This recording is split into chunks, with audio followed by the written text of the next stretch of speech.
Good morning, Baltimore. It is Monday, March 16th, and welcome in to the latest episode of the Early Birds podcast, on to episode number 10.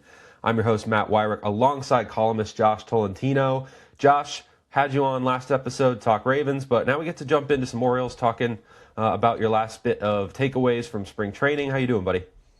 10 episodes, man. Here we are, just going right at it with Early Birds, man. Really enjoying delivering all the content that we absorb at spring training practices, at all these press conferences, and delivering it here on Early Birds. So shout out to all our listeners who are here with us 10 episodes in. I'm doing good, man. Got a bit of a nice little tan back here in Baltimore, up there from Sarasota, Siesta Key, but man, what a pleasure it was to join you and Jacob Calvin-Meyer, who's still down there, boots on the ground, as opening day wrapping up here in the next week and a half. Getting super excited for that and ready to bring it all on here. Yeah, and certainly we'll be diving into some takeaways from Jacob as well, things he's passed along, so always appreciative of him. But did want to apologize, first of all, to some of our listeners. We did have some technical difficulties in our last episode. Took about a day and a half to get our last episode up on Spotify and Apple Podcasts and everywhere else, other than YouTube. Had an issue with our hosting platform. So much apologies for that. We'll make sure to have that cleaned up moving forward. Hopefully it doesn't happen again. Already think we've addressed the issue, so in good shape there. But out of all the days, I'm sorry to interrupt you, Matt, but all the days on your birthday, man, just having to deal with that. So happy belated to you. Here we are a few days after your birthday. I hope it was special that you got to enjoy all the time with your family and friends after a long assignment in spring training. So hopefully you got a quick breather and celebratory moments after having to deal with some of that chaos. Yeah, I was pretty stressed out for most of the day dealing with that, but thank you. It was good to at least have it back here as opposed to spring training. I remember my first year on the beat, I had to celebrate my birthday having drinks with Brandon Hyde as we did our annual beat and manager dinner situation there. It happened to be on my birthday that year. These past 2 years I've been able to get home before that happened. So definitely better to be celebrating it at home, I think, than down in spring. So it's been good. Appreciate it. But let's go ahead and dive into some Orioles. All right, Josh. So we skimmed over it a little bit. Last episode, you stayed down a little bit longer than me in spring training there, even an extra day longer because of some flight difficulties. But just tell me, what were your kind of final takeaways as you were down there for, was it 10 days, 14 days? 10 days total? Ended up being about 11, 12 days with that delay. And man, I tell you, I know it's early in the games, the records, they don't count. None of these stats count. But Craig Albernaz, man, just being around him every single day, trying to absorb as much information as I could. When we're down there, just to give perspective to our listeners, you're allowed about 2.5 hours on the backfields, and not everyone goes to the back, especially once spring is well into the thick of things, and especially I guess when news happens too, because you got to go back up to the press box and handle those responsibilities. But I spent about every single day, 2.5, sometimes even up to 3 hours, just spending all that time just watching these coaches and just hearing everything that they had to implement and say, that their teaching points. And man, Craig Albernaz, I think he might be the guy for the job. I know it's very, very early, but they certainly needed someone to modernize the top voice of this clubhouse, and he just brings the same energy. Everything that Matt, you and I did a long profile on him before he was introduced, and everything that everyone that we spoke to said that it doesn't matter what the day is, he brings it and makes you excited to be at the workplace. That was my big gist of things. And then the coaching staff he has in place, and just seeing how meticulous they were and not satisfied was a big observation of mine. Miguel Cairo working with certain infielders, Jackson Holliday really hammering his teaching points and just how to move his body with the infield, with his transfers. That was really exciting to see. But man, just again, bringing it back to Craig Albernaz, he certainly brings it every day. And just one quick story here to really encapsulate who Craig Albernaz is as a person. So typically report players report between around 6 to 7, 8 o'clock around that hour, around those early hours. But I believe the cutoff deadline for them to really be there is 9 o'clock. That's when everything really gets started. So it's about a couple minutes after 9 o'clock, and Albie, he rolls into the clubhouse. He's kind of like got the look of concern on his face, and he's scanning the room, like looking up at the nameplates. Like he's definitely looking for someone in particular. And eventually he gets like past half the room, still can't find who he's looking for, and he's whispering to Pete Alonso, who had just gotten out of the shower, obviously like looking for the player that he's searching for. And Pete waves him back in the direction in the back corner. He's looking for Blaze Alexander, who actually had just arrived. And again, he had a look of concern on his face. Typically don't see him like this. I just spoke to you how, he's very energetic. And he gets the Blaze, who had just gotten there. So, just beat that 9 o'clock deadline. And he puts his arm over him, and it looks like they were having a serious conversation, right? And all of a sudden, boom, like all laughter between those two. And I end up asking Blaze about this. Myself and Jake Mintz from Yahoo Sports were on the batting practice fields later in that morning. And I asked Blaze, I'm like, yo, what was all that about? Like, he looked like really concerned, serious. Basically, I asked him, was he mad that you were late? And he essentially says he was just busting his chops and giving him crap, for a plug-in word there. And Albie phrased to him, were you afraid of playing center field and you didn't want to show up today? And Blaze obviously was acquired in a trade very early in spring training, and he said he noted himself just how much of it, this was not a detriment to his surroundings in Arizona. From my conversations with him, he enjoyed his teammates, his coaching staff there, but Albernaz, just a fresh voice and a breath of fresh air is the words that Blaze used. And he's like, when you are involved in such a difficult task every day of, it's playing baseball and we're supposed to have fun, they can get that can escape these players every day. So for that little interaction that Craig Albernaz had with Blaze Alexander, that went a long way for Blaze and showed him that he's obviously excited that the team acquired him and they want to use him in the role that they have him slotted in right now. But he more so pointed to the environment that Albernaz creates just from that one interaction of many that have occurred this spring. Yeah, I think Albernaz can certainly be described as a player's manager. I mean, he's out there throwing BP every day, which is certainly not something we saw from Brandon Hyde last year, but he's a guy who's just always around talking to guys on the side of the field during batting practice. He's pulling players aside, having one-on-one conversations with dudes. So it's something that you can tell kind of comes naturally to him, forging those relationships. And the guys so far have seemed to respond well to it. Like, he likes to point out a lot, he hasn't lost a game yet. So when the going gets tough, that's really when guys in those kinds of positions are tested. But we're going to have to see what kind of groundwork that he's laying now and how it kind of extends into the regular season, and whether it's a culture that is able to endure those kinds of ups and downs that a baseball season can provide. So a couple of news and notes from spring training here over the past few days. Trevor Rogers named the opening day starter. We talked a lot about that on this show leading up to that, with the decision of whether it's going to be him or Kyle Bradish. Ultimately, Craig Albernaz goes with the guy who delivered a sub-2 ERA in 18 starts down the stretch last year, while Kyle Bradish certainly has that kind of upside, and maybe, as we talked about during our war draft, has the better year between the two of them. Coming in, the more established guy is probably Trevor Rogers. And honestly, for the journey that he's had throughout his career, to being sent down shortly after being traded from the Marlins, for him to now kind of have gone really full circle and become an opening day starter for a team, something that he said the other day was a bucket list item for him in his career. It really does show the turnaround that he has had with this organization, and certainly a guy who is deserving of this nod here as he looks to maybe get some more national attention from across the league as far as being a true frontline starter ahead of what is expected to be a walk year and potentially hitting free agency.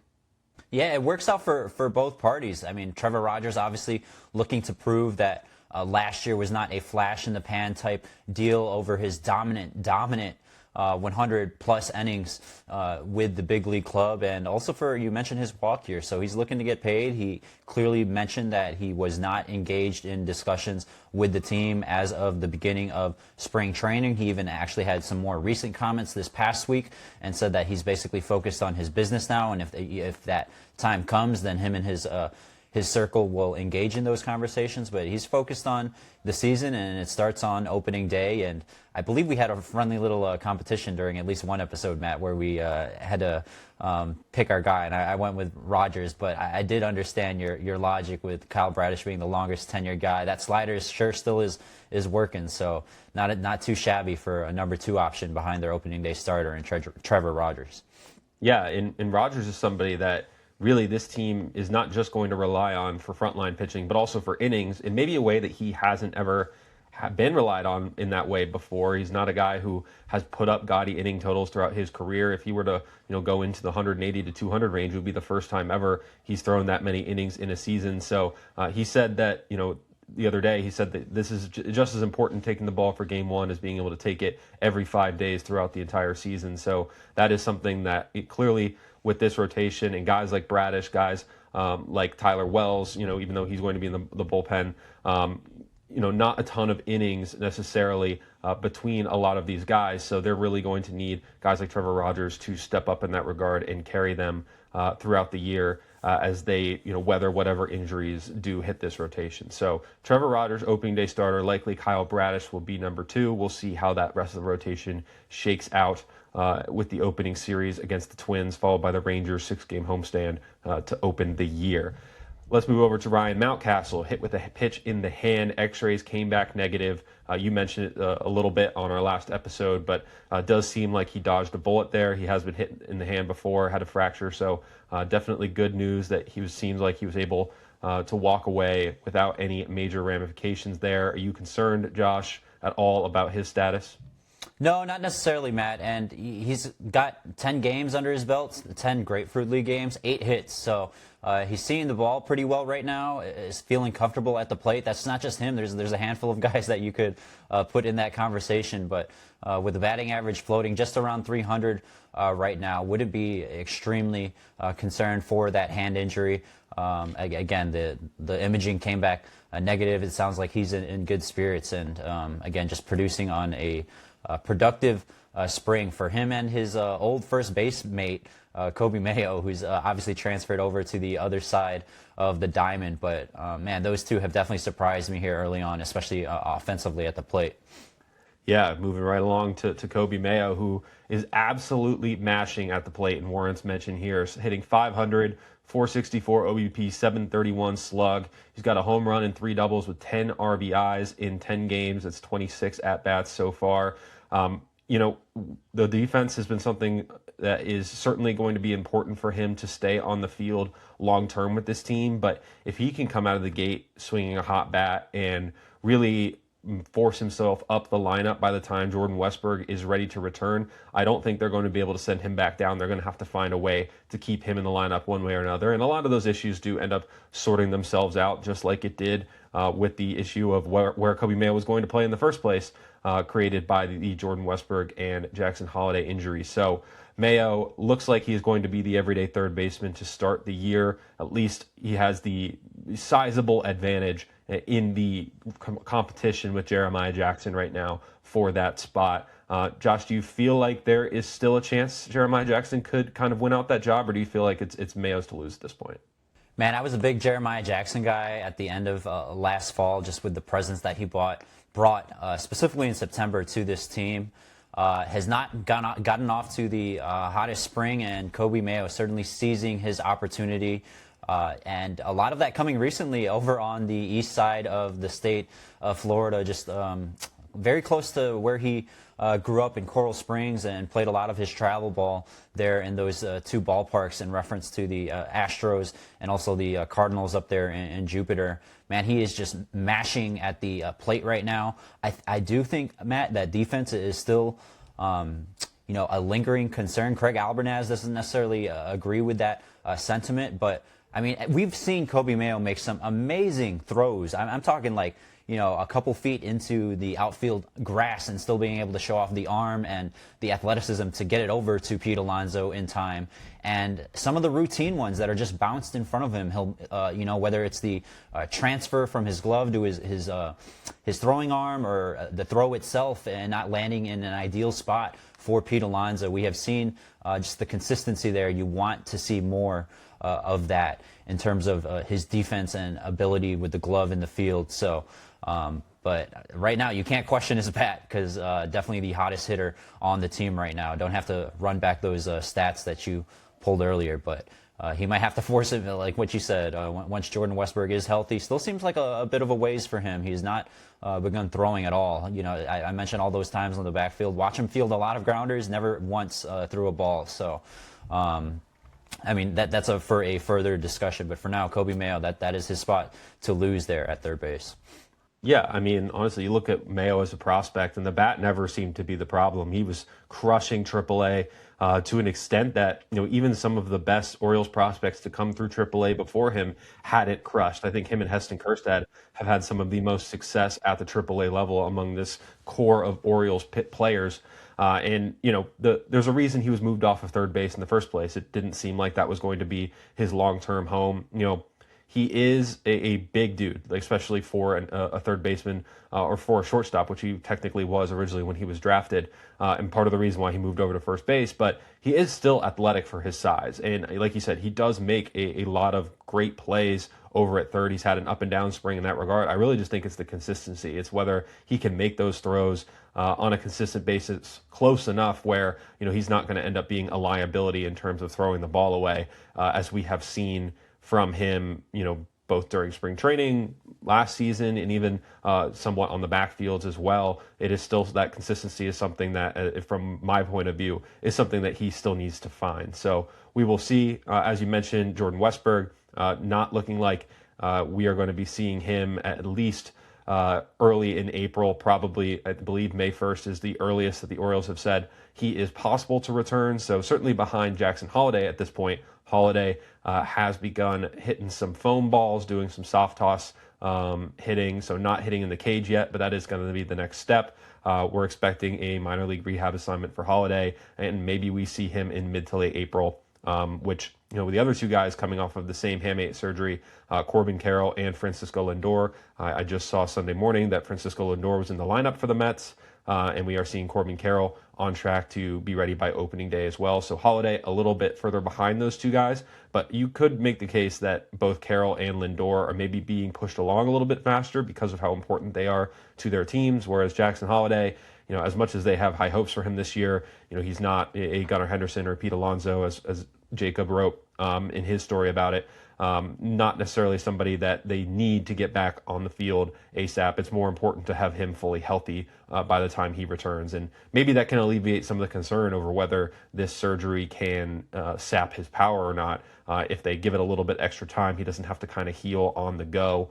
That might help him really hit the ground running when he does finally return to the lineup. Yeah, and in comparison with their rehabs, I just mentioned how Jordan Westburg obviously has not been able to throw at all. Jackson, he is throwing. So the clearly the elbow not an issue there with the hand healing, and the hand in terms of throwing. I know it's quite different when you're holding a bat and they're taking swings in the cage with actual baseballs, not the foam balls that you mentioned. But he's shown no issues at all with both fielding the ball and being able to throw it all over the diamond. I've seen him make an assortment of throws from second base to first, from second to home, going around the dish, and he's looked quite good out there. Again, Miguel Cairo, he's just a bit here on Miguel Cairo. At first, just watching him and spending every day around him, I thought he was hard to please at first, just because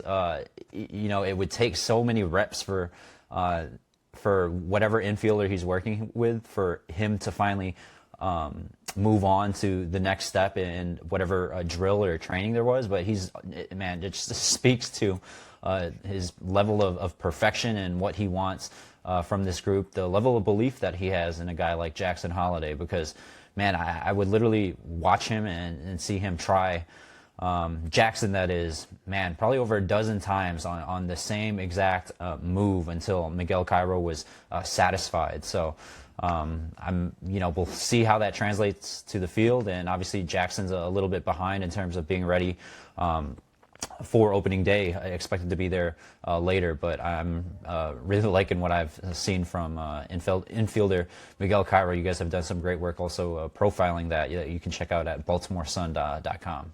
Well, let's go ahead now and take a look. You mentioned opening day. Let's try to put together our predictions for the Orioles opening day lineups, and we'll do what we expect to see them against right-handers, and we'll talk a little bit also against lefties. It doesn't look like they're going to be facing a lefty in that opening series against the Twins. They might see left-hander Jacob Latz in the Rangers series, depending on if he wins the fifth starter job for Texas. So there's a chance the Orioles don't see a lefty to start the year for a couple of series there, but we will just kind of have to see how that shakes out.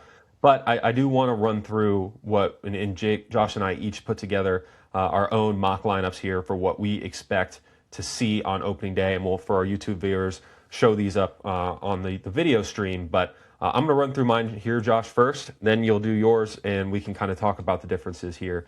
So my lineup here, prediction against Joe Ryan, the ace of the Minnesota Twins staff, will be Gunnar Henderson at shortstop leading off, batting left-handed, Pete Alonso batting second, first base, Adley Rutschman catching, batting third, switch hitting, Taylor Ward cleanup, left fielder, center fielder Colton Cowser in the number 5 spot, lefty, number 6 spot Kobe Mayo batting right-handed, at the DH spot number 7 is Samuel Basayo batting left-handed, Blaze Alexander batting 8th at second base, and Dylan Beavers in right field batting left. So my lineup here pretty much goes lefty, righty the whole way through, with Dylan Beavers batting 9th, potentially being able to be pinch hit for to avoid doubling up lefties there with him in the gunner on the wraparound late in games. But that is my general lineup for what I expect to see against righties. What about you, Josh? Man, against righties, I've made a little bit of some tweaks here. I've got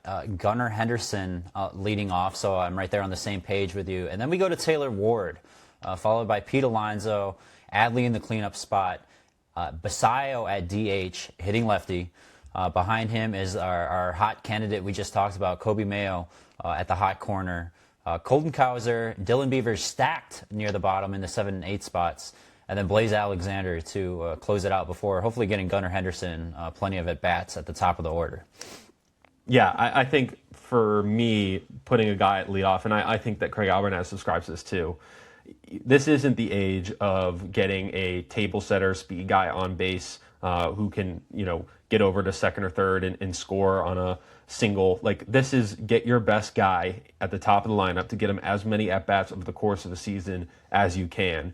And, I think there had been some statistical analysis run on the batting position you most likely see late in games in big spots, and it's actually the leadoff guy. So I don't think there's any reason, especially against right-handed pitchers, not to have Gunnar Henderson in that leadoff spot. And I think, Josh, are you kind of subscribe the same way? Yeah, I do. I do like the. I mean, clearly I put Ward just over Pete, in comparison to our lineups. But obviously he does bring a little bit of speed. So I do subscribe a little bit to that old school thinking of getting your quicker guys on, especially early on. But man, if Gunnar is running like how he did in the World Baseball Classic, I think that cures all. Don't you think? No, and certainly we saw him in the second half of last year really unlock the gates in terms of his running ability and taking advantage of his opportunities on the base pass. So whether or not he could be a 30 steal guy, certainly batting in front of a Pete Alonso or a Taylor Ward, two guys who are proven home run hitters behind him. He's going to hit his fair share of home runs. There's no doubt about that. But he's also somebody who can still get into scoring position. So checks off multiple boxes in that way. Now I'm curious. You have two righties right off the bat. You're kind of creating a righty pocket here for facing a right-handed pitcher. You don't have any reservations about breaking up those righties early in the game? No, not necessarily, man. I know I was only down there for 10, 11 days, but Pete Alonso to your point of stacking Ward and Pete, Man, he has been mashing. It doesn't matter if it's a righty, if it's a lefty. He's going oppo. He's going all over. He's spraying that thing all over the field, and I think he's going to come through for this team in ways that we have really never seen. And clearly, the front office subscribe to that deal by handing him one of the biggest contracts in franchise history. Certainly, the biggest one to a first baseman in MLB history.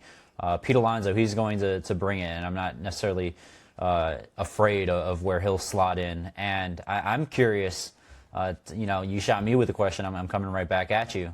Sam Basayo, coming off his first home run, he's a little bit lower there for you in your lineup. Yeah, I think, being a 21-year-old player, new coaching staff, all of that, I think he's going to have to earn his way up the lineup a little bit.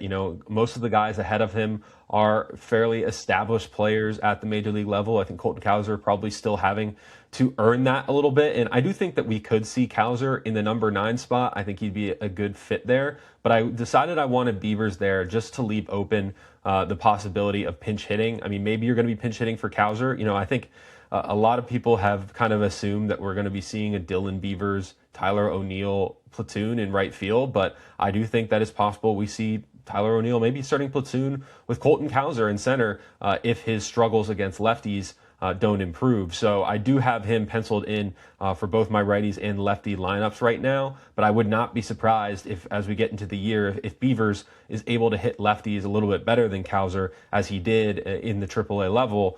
Maybe we start to see Beavers playing more against lefties, seeing him in center field, an area that we have seen the coaching staff trying him out during spring training. Not sure how ready he is, but both Craig Albernaz and Jason Bourgeois have both expressed a lot of confidence in Dylan Beavers in center field, so I would not be surprised if we see him out there. I also think we could see Blaze Alexander out in center field, probably not until Jackson Holliday is ready to return, because we're going to need to see Alexander at second base for the most part until he is ready to come back. But once this lineup is at full strength or close to it, I do think we start to see maybe some Blaze in center as well. So Cowser certainly getting the opportunity to be the everyday center fielder, and that's part of the reason why I have him in this lineup batting 5th. But I do want to go back really quick to the top of the order here, and I have Pete Alonso second. And obviously, Alonso's not, like I said, your prototypical number 2 hitter, but I do think that, one, you want to get him as ton of at-bats as possible, and if you can put him in the 2 spot over the 3 or the 4, and that ensures over the course of the season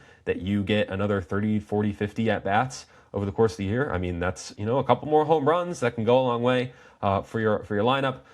Getting him behind Gunnar Henderson, I also really like that pairing, having them back-to-back. And then I have Adley Rutschman third. And I know that some fans are going to look at this and scoff, and the way he's hit over the last year and a half, I get it.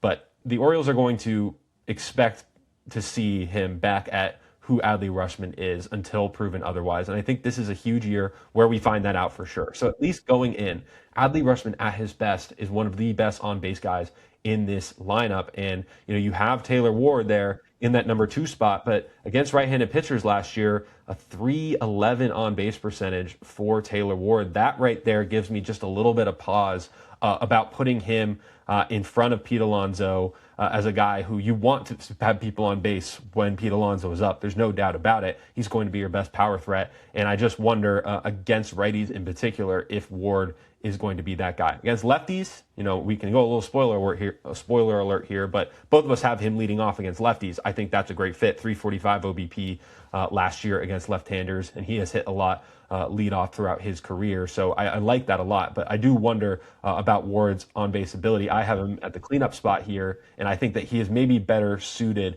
as a run producer as opposed to a run scorer against righties. I certainly see that point of view, Matt, and kind of what I alluded to earlier. I have concerns for on-base speed in the middle of the lineup there with stacking Adley and Basayo back-to-back in the 4 and 5, and that's why I have Taylor Ward. Taylor Ward's presence on base higher in the lineup, and just getting back to Basayo, I guess the reason, and I certainly see. Here we got a rookie coming in, top prospect, and he's going to jump over everyone in the order to the middle of the order. But Craig Albernaz, I believe it was at Birdland Caravan. He himself noted that Basayo would be, in his words, the middle of the lineup. So I'm quite slotting him right there where he had hinted that that could be a possibility. Again, the secrets aren't fully revealed here, as we are about a week and a half until opening day. But I was tempted to move Kobe Mayo up even a little bit more, but you got to imagine he's got to do it over a sustained period of time, not just in Grapefruit League play where the level of performance of pitching and talent can vary. But man, I'm sticking with the group that I put together. No more second thoughts on it, and we're rolling with Gunnar, Taylor, Pete before we transition to Adley, Samuel, and Kobe Mayo. Yeah, and certainly Colton Cowser is not had the best spring by his standards either. A lot of strikeouts, which obviously are the problem that he needs to overcome. So I definitely can see Basayo working his way up quickly into the middle of this lineup. Does he have it right off the bat? I'm not sure, but I can understand what with the breadcrumbs that we've been given from Craig Albernaz so far, understand why you would put him in there. And I think there's a lot to like about what we could see from Samuel Basayo in 2026. The on-base percentage, to me, will that come around as quickly as the power? Probably not. I think he might be a little bit more of an all-or-nothing guy early in his career as he tries to establish himself at the major league level. And that is something that is one of the hardest things to do is, get that OVP up into the 330, 340, 350 range at such a young age when you face this high velocity as little as you have in your lifetime, really.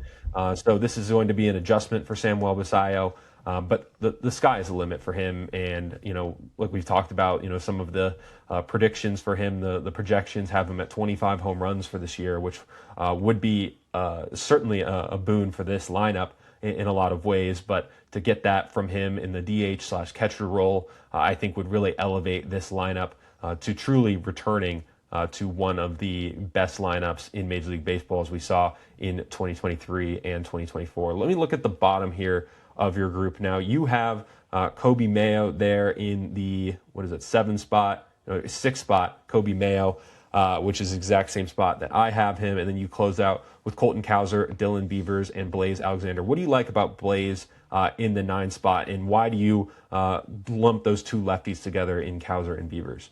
Yeah, Craig Albernaz, he comes from the University of the Tampa Bay Rays, and they love to stack their guys. Kevin Cash, one of his close friends, who he saw recently in Port Charlotte. You and I actually had a nice trip out down there as Craig Albernaz returned to what he described as home. Getting back to Kevin Cash, one of the first manager in MLB history to put together an all-lefty lineup against a right-handed pitcher. So if it's just two of them down there, that's where that thought process comes from in terms of Craig Albernaz. And by the way, Joe Ryan, projected opening day starter for the Twins. That is someone who Craig Albernaz has a lot of familiarity with. And I believe Joe Ryan, he climbed 3 levels in 2019 when Craig Albernaz was the minor league field coordinator for the Rays, and he watched that ascension. I believe Joe had a sub-2 ERA throughout all those 3 stops, and then unfortunately COVID happened, so he did not have a season in Durham. And then 2021 was acquired from the Twins, and he's had quite the ascension again from climbing 3 levels, basically his first year of minor league ball to his first real season back, pitching in the majors. So who knows what Craig Albernaz has up his sleeve for old friend Joe Ryan. Certainly going to bring the velocity to the mound at Camden Yards. Yeah, and coming from the Rays school of thought, leaves open the possibility for a lot of different ways, and honestly makes these kinds of exercises really fun, as you really have to kind of think about the not just how they're lining up against an opposing starter, but also what this lineup will look like late in games when you have high-octane relievers coming in. If you're going to be facing a tough lefty, do you have somebody off the bench that you can pitch hit for? Obviously, the Dylan Beavers and Tyler O'Neill pairing makes a lot of sense there. If they were to bring in a tough lefty, you have that guy off the bench to kind of make that lefty pocket turn into what could be more of a strength position. for you, a platoon favorable matchup there. And I do kind of like Blaze Alexander in that number 9 spot. Great speed, 86th percentile according to StatCast in Major League Baseball. So Alexander certainly capable of moving well on the bases. Gunnar Henderson, both of us having him lead off, that does leave open the possibility of a lot of opportunities without guys on base. And I think somebody like Blaze Alexander in front of him makes a lot of sense for that number 9 spot as kind of a second leadoff hitter almost. Because once the game starts, who's batting leadoff technically doesn't matter. It's just who's in front of you and who's behind you.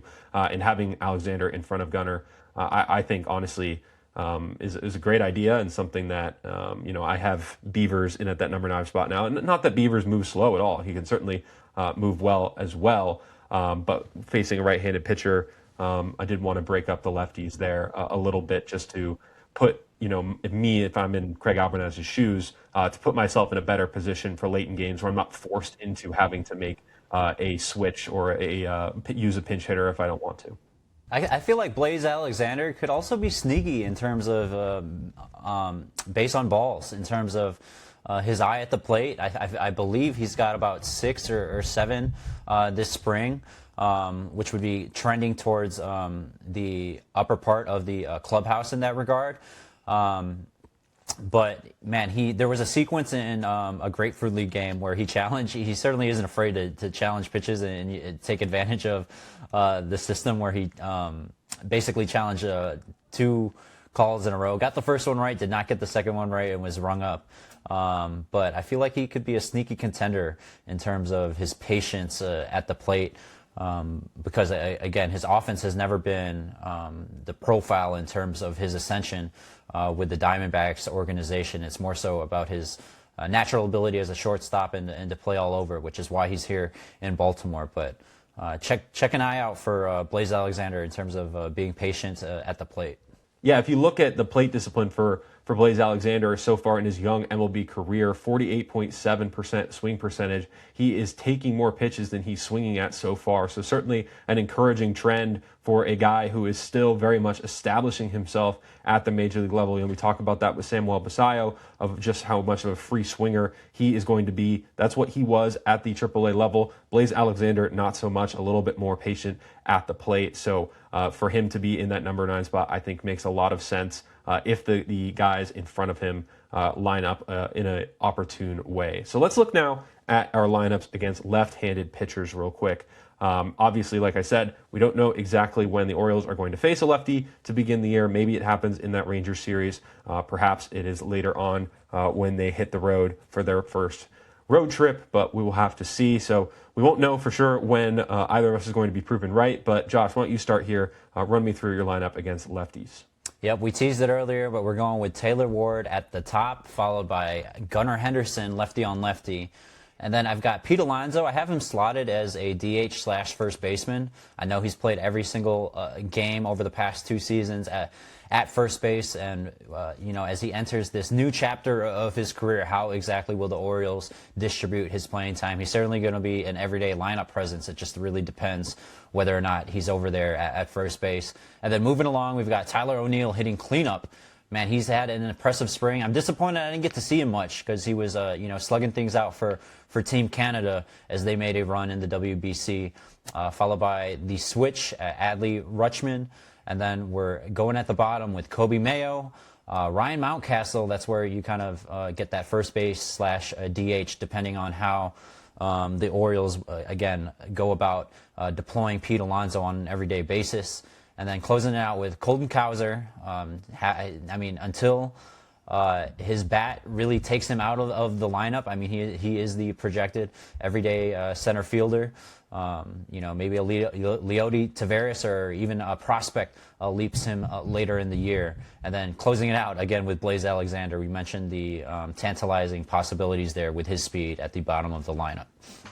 Yep. Honestly, my lineup is just about the same. I just have Mountcastle and Mayo switch. Mountcastle 1 spot ahead of Mayo, batting 6th. And I have him at first base with Alonso at DH. I do think that when the 2 of them are in the lineup, Pete Alonso and Ryan Mountcastle, the better situation for the Orioles is to have Ryan Mountcastle at first base and Pete Alonso DHing. 1, because Ryan Mountcastle is a better defender, a Gold Glove finalist twice at first base, whereas Pete Alonso has been trending in the wrong direction defensively. Certainly, the Orioles will want to see him a lot at first base because they've invested so much money in him and want to probably give him a chance to rebound in that way. As you mentioned, he's another guy working hard with Miguel Cairo. Seen him out there a lot, working on his glove at first base. It's certainly not something that he is neglecting by any means, but I do think that we will see him at DH a good amount. One, also because, they want to keep him healthy. He's a guy that they've spent so much money on. He's played a lot of games over the years.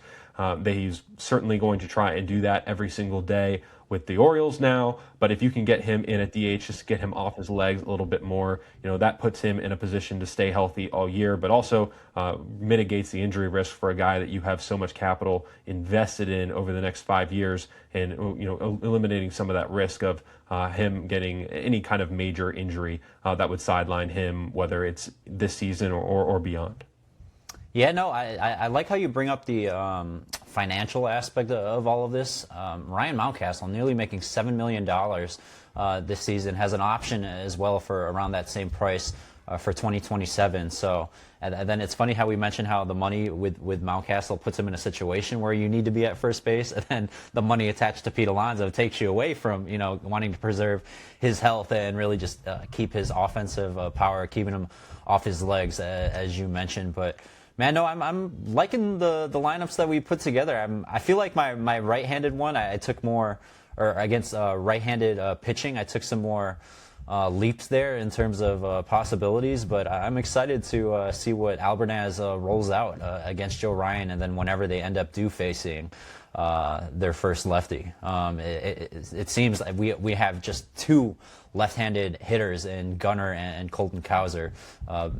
Gunnar, there's no argument there, but Colton Cowser having to be their everyday center fielder. Yeah, and I will just read off Ryan Mountcastle's career slash line against left-handed pitching. That's a 282 batting average, 334 OBP, 479 slugging percentage. It's an 813 OPS against lefties compared to 724 against righties. So certainly a lefty killer throughout his career, which is why I give him the nod to be one spot ahead of Mayo.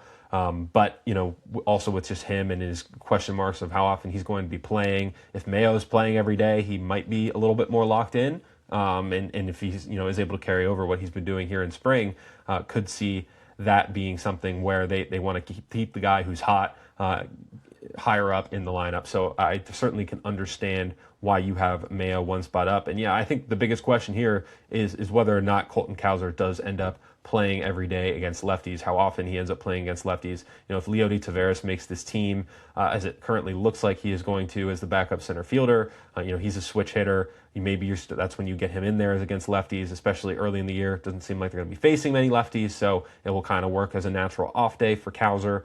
But also, it's going to come down to whether or not Cowser can hit. He needs to hit against righties too. That is something he still has to prove he can do after the year that he had last year. But if he's able to do well enough against righties and then struggle against lefties, I do think that we see him in some kind of platoon situation, whether that is with Leody Taveras, whether that means that we see some Dylan Beavers in center field, remains to be seen. But there's a lot of chess pieces here that Craig Albernaz is going to have to move around on a daily basis.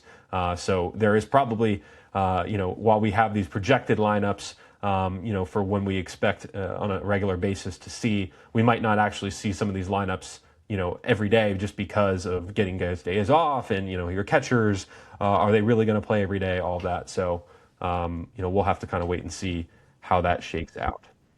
A fun exercise, though, and for now, obviously, Jackson Holliday and Jordan Westburg not part of the picture. Jackson Holliday expected to rejoin the lineup after a expected minor league rehab assignments, and then we get to play it all over again. I wonder, especially if the pop isn't there from the outset where he figures to slot in, and how that affects Blaze and how he produces for this team early on. So, man, we'll have to run this one back once they're nearing full health. Josh, we're creating a lot of receipts here that we're going to have to double check once the games get going. So definitely looking forward to following those along. There'll be some little side games that we have throughout the year. But yeah, I think we'll go ahead and wrap there on Orioles and talk about Trey Hendrickson's introductory press conference right after this. If you would like what you're hearing on Early Birds podcast, you should definitely sign up for the Baltimore Sun's free sports newsletter sent right to your email.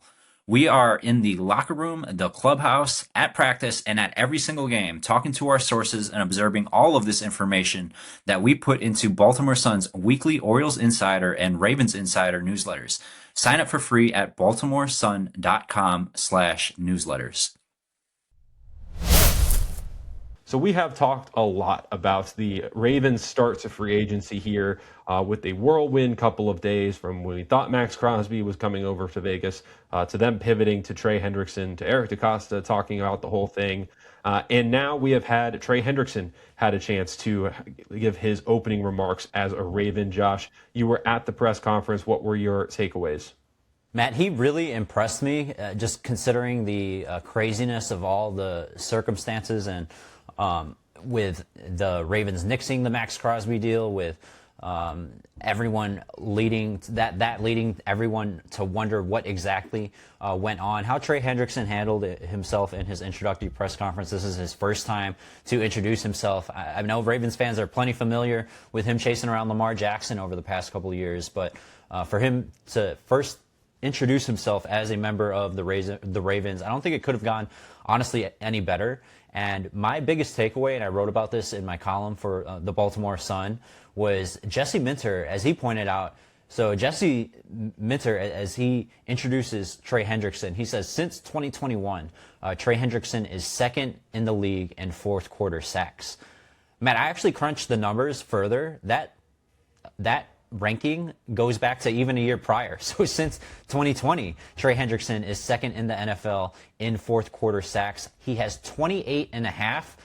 First place belongs to Danielle Hunter, who only has a half sack more. So, I mean, we're talking about there's really been no one better in the NFL than Trey Hendrickson and Danielle Hunter in affecting the quarterback, affecting the passer when you need it the most. And in third place, by the way, Matt, that belongs to Myles Garrett, only the reigning NFL Defensive Player of the Year, two-time NFL Defensive Player of the Year, however many All-Pro selections that Myles Garrett has. So that is some pretty elite company for Trey Hendrickson to belong to. And so in addition to Jesse Minter pointing this out, this reminded me of what Jesse Minter brought, as we're dissecting introductory press conferences here with Trey Hendrickson. And when Jesse Minter was introduced now, just over a month and a half ago, one of the biggest things that he and he's not a win the press conference type guy. Trey Hendrickson, he won the day with how he presented himself in his press conference. Jesse Minter, much more reserved. He is definitely going to be the behind the scenes X's and O's guys, getting things right behind the scenes for this defense. But one thing that Jesse Minter did mention during his presser that stuck with me was that they need to be playing their best football when it matters, essentially at the end of games. So for him to bring that up about Trey Hendrickson and him being a closer, that is what stuck out most to me. And again, he might not be the same all-around player in terms of stopping the run with Max Crosby in comparison to Max Crosby, but he certainly brings the juice when it matters most, and that is in the fourth quarter where the Ravens have struggled. Last year, we've talked about this ad nauseum, 30 sacks. I think that has been referenced so many times on whether it be this platform and whatever we've written for the Baltimore Sun. But I went, again, even a little bit deeper, only 9 fourth quarter sacks. That was just 3 more than the worst place Arizona Cardinals. So, Trey Hendrickson nearly 30 over these past 5 seasons, and hoping to get some more big moments. And as we've seen, the Ravens collapse multiple times, not just this past season, but in many seasons. And if we're looking just back at this past season, 3 times in the second half when they held leads, especially that Buffalo one, man. That one just stuck onto them like a scar throughout the entire season, and that's where I figure Trey Hendrickson hopefully makes his biggest impact. Yeah, I want to read this quote from Hendrickson. I want the other 10 guys to count on me, he said. If we're in a place and it's in a pinch, you got to have gas in the tank, and you got to be able to push when everybody else doesn't want to. As you said, the run defense is kind of the question for Trey Hendrickson, how he stops the run. But having a guy who can get to the quarterback, in these late game situations that have so often not gone the Ravens' way. When you have a Josh Allen on the field driving down the field, you need somebody who can disrupt that drive. A sack is the biggest play a defense can make in those situations when every second on the clock matters, when teams their number of timeouts is limited. It forces them to burn it, or it forces them to stop the clock, or make a rush play, things like that. Those are the kinds of things that can eliminate what has been over the past 5 years the biggest problem for the Ravens. That's 16 losses, leads that the Ravens have had in the final 5 minutes of the fourth quarter that they have squandered 16 times over the last 5 years. That is the most in the NFL. So a tangible problem that needs to be solved. And certainly I think that the coaching change was made in an effort to reverse that trend, as something that maybe does come down to the coaching staff in game management late in games, but also defensively. If you are going to make these kinds of stops to prevent other teams from having that game-winning drive with a minute left on the clock, it's a pass rusher like Trey Hendrickson that can completely flip a drive like that in against the team's favor, even if momentum is not on their side. And another thing that gave me a charge, and certainly if you're a Ravens fan, you're all ears to this. It's his first day, Matt, and he's talking about wanting to be at OTAs. And, that has been a hot topic in this town with the attendance of multiple stars, including Lamar Jackson, and, their negligence or rather than excitement to attend OTAs when they're forfeiting all of these bonuses and these large sums of money to not be there. Trey Hendrickson is talking about how he's going to be there. I'm sure that pleases this new coaching staff as they get an early start here at the beginning of April. We're just about 2.5-3 weeks away from the first time that we'll see players on this field for Jesse Minter, and you can count on Trey Hendrickson being part of that outset process here in Baltimore. Again, he probably couldn't have said anything better than what he did at his press conference. And I'm going to actually continue the quote or paraphrase the one that you read earlier about you have to be able to push when no one else wants to. He mentioned that this mindset came from his father when he was younger. That him and his father, Collie, they were pushing their 1992 Ford Mustang as a workout. In reference to Team Tebow when he was doing that at Florida. And Trey also, he basically gave us an insight to his mindset at the time. And he said, before you reach that half mile, you'd always want to quit.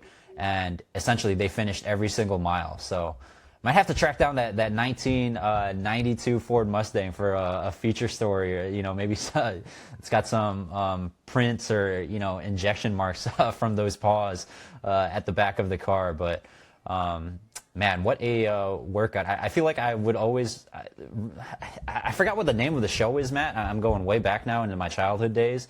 But it might be World's Strongest Man when that was on ESPN, and they'd be doing all these assortment of workouts where they'd be like pulling the plane. Pulling a plane, pulling an 18-wheeler, and man, pushing a 92 Mustang I'm probably assuming he was a young boy or a teenager at that point.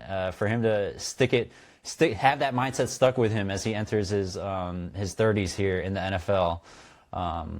What a way to remember, because the Ravens are definitely going to need any and all of that mindset here in the fourth quarter as they enter a new era under Jesse Minter. Yeah, absolutely. And his dad had great taste in cars. It's a beautiful car.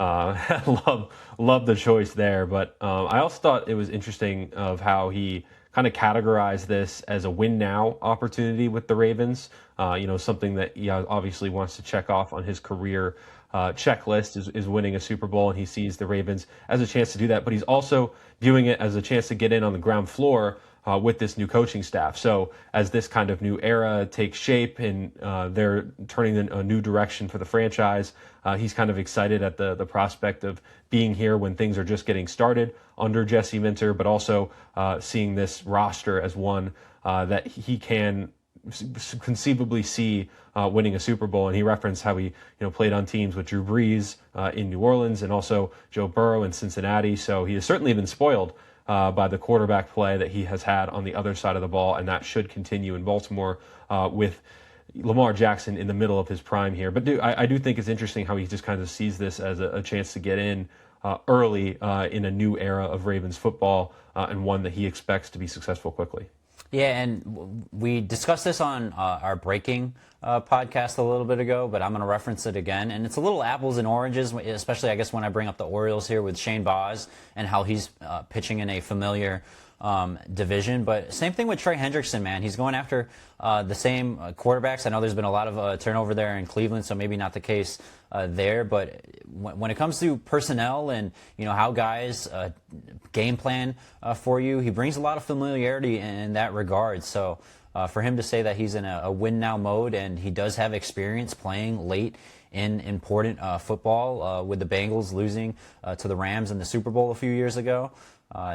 He's hoping to bring the Ravens back to that stage after 2 seasons of postseason regression, including a missed playoff appearance completely this past season in John Harbaugh's final season. Yeah, and certainly money talks the most, but I do think it is one of the biggest compliments when a player goes to their division rival, because obviously you've had a very up-close understanding of what that team not just brings to the table, but having to compete with them in the division, kind of understanding the kind of threat they are, whether you're having to chase them in the standings or vice versa. For Trey Hendrickson to choose the Ravens after getting a very intimate knowledge of what they bring to the table offensively and defensively, I think says a lot about how he views this organization and how confident he is in the Ravens' ability to win. So certainly is going to be a huge presence for them and perhaps the missing piece, depending on the health of Matabike, but just of what Jesse Mitchell's defense comes together. They really did need that pass rush threat, and that is exactly what Hendrickson should bring here now with a 4-year, $112 million deal. Last thing here from the press conference, Eric DeCosta did speak and said he doesn't expect any major spending from here. Josh, do you feel like that was a surprising thing to add in there? Do you feel like it kind of makes sense with where they're at with the salary cap? Was there any kind of major area you felt still needed to be addressed in free agency? They did get a bit of space by adding a void year to Lamar Jackson's contract and a restructure, but ideally, you think about it, man, and maybe this is why Steve Bisciotti doesn't speak as often as he does not speak as often as he does, because he goes out and says these things in terms of he speaks his mind and he's completely transparent, and he made it clear that they wanted a new extension done with Lamar Jackson. He hinted that Lamar was open to that, and it seemed like it was trending in the right direction. Ultimately, that never happened. We did speak in our last episode with Sam about the positive prospects in Lamar's camp and what could work well for him if he has a bounce back year, given the quarterback extension market next offseason. But ultimately, from a team perspective, not as much money as they had expected and certainly hoped for at the beginning of the offseason. And I feel, they're not going to say this part out loud, but Lamar Jackson not agreeing to an extension at this point certainly plays a factor into that, and it wasn't totally surprising from Eric DeCosta to have those comments, which Sam Cohn wrote out on Baltimore Sun. Absolutely. All right, we're going to go ahead and wrap there. Next episode will be on Thursday. We'll be back in the studio. Looking forward to that very much. Remember, listeners, make sure to like, subscribe, follow along on social. Give us good 5-star reviews. Those are always very helpful on Spotify, on Apple Podcasts, wherever you get your podcasts.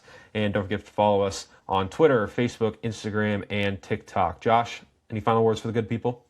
5-star review and a belated happy birthday greet to Matt. Go ahead and get that in on Apple Podcast. We'll see you on Wednesday. 10 episodes in, baby. 10 episodes in. That's it for today. For Josh Tolentino, I'm Matt Weyrich. Thank you all so much for listening, and have a good one.